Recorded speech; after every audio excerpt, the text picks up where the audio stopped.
Dziesmu svētku estrāde. Redzam Sajūdas organizēto pirmo masu manifestāciju pēc Lietuvas Republikas neatkarības pasludināšanas.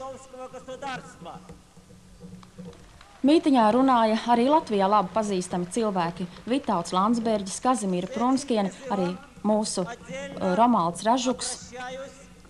Lietuvas tautas vienotību šķiet tikai stiprināja PSRS bruņoto spēku aviācijas tehnikas lidojums virs mītiņa norises vietas. Un skrejlapiņās, ko kaisīja šis lidaparāts, jau zināmais Mihaila Gorbačova aicinājums Lietuvas valdībai un tautai. Valdība ir atbildējusi, un šodien atbild tauta, un atbilde ir viena. Mītiņā Viļņā piedalījās vairāk nekā 250 000 cilvēku. Un tagad skatieties.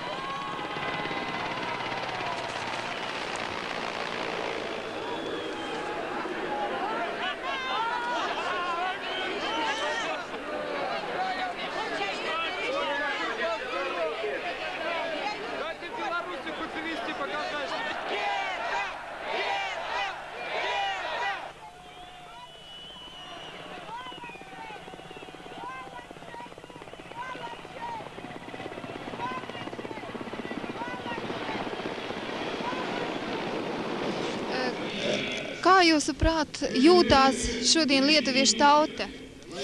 Es domāju, ka lietuvieši ar ikvienu neatkarības brīvības dienu un šodien jau 26 dienas paliek stiprāki, pašpārliecinātākie. Un es domāju, ka tā viņu ticība, ka viņam tiešām ir neatņemamas tiesības uz brīvo un neatkarīgu valsti, pastiprinās. Un šodien šeit mītiņā viņi apliecina to. Valdības atbildē Gorbačovam bija vēstulē, telegrāma, šeit ir tautas atbildē Gorbačovam. Un viņa ir viennozīmīga – neatkarību Lietuvai. Šeit esot Lietuva, piedaloties augstākās padomēs darbā, es pārliecinājos, ka Lietuva ir tiešām pelnījusi neatkarību. Un mūsu uzdevums drīzāk viņai sekot.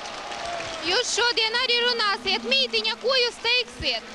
Es teikšu, ka mums ir vienīgais ceļš uz neatkarību, Baltijas ceļš, un kad lai lietuvieši tic Latvijai, Latvija viņus nepaliks.